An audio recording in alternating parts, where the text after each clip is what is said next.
We're leaving the interstate to visit Columbus Junction to see what entrepreneurship looks like in a small town.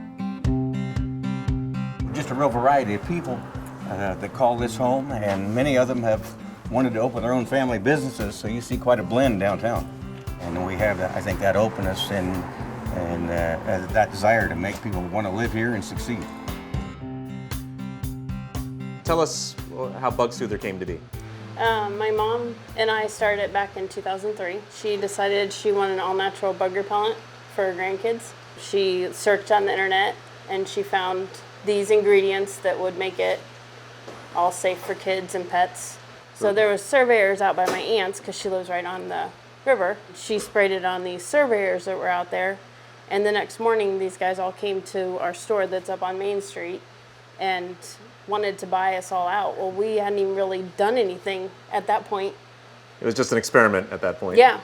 When we were in production in the busiest time, we had over 20 employees. Within like a 100-mile radius, Hy-Vee's wanted it, Casey's wanted it, Ace Hardware's, any convenience store that could get a hold of it.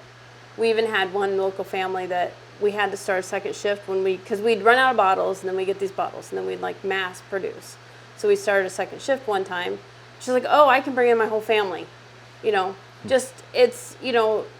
a small family, and then we just kind of, the employees that we have, they're passionate about it too. To show you the growth that we had within 1 year is we went from 700,000 in sales to about 2.6 million. They're selling internationally in 14 or 15 countries. Yes. And on every one of their bottles it says Columbus Junction, Iowa. So we're kind of proud of that.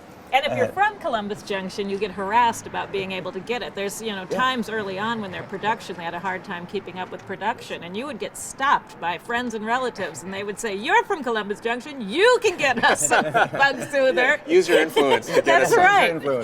Yeah, I mean, it's serious business. And it was on this street that they had their stores. We have people that have moved here from another city or another state or another country, and they have dreams.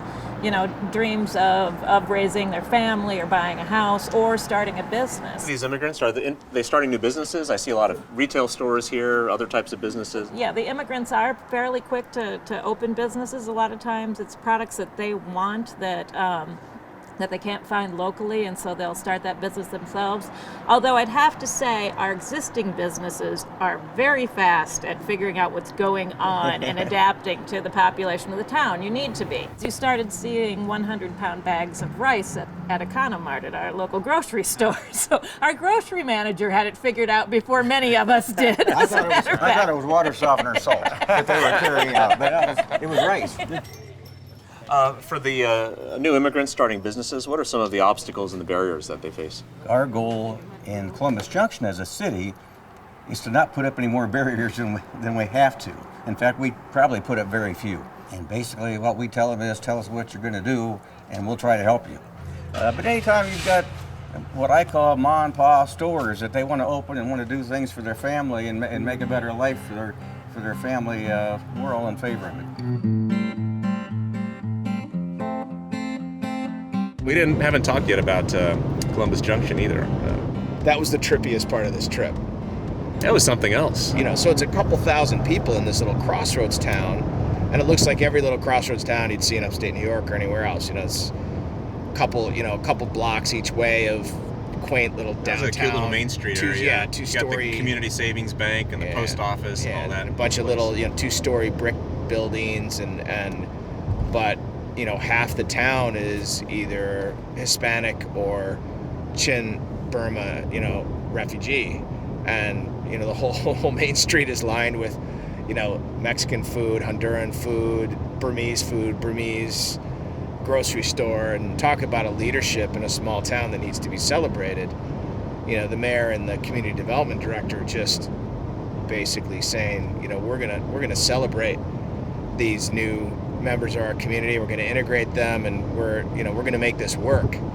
And it has a really cool vibe. It was surreal. It was surreal. It was totally surreal. That's exactly. I mean, there were several moments where just sitting there thinking, I can't believe this is even happening. A small town, 2,500 people, to have an environment like that. But it sort of, it says so much about what this country's promise is, right? Because every generation, you know, your ancestors, Yep. my parents, I mean, every wave had its own immigrants and the fresh blood, and every wave had to be brought in, and they brought different things. They brought different kinds of food. Do you really expect to look to a town of 2,000 in Iowa to be the most forward-thinking civic leadership on how to integrate?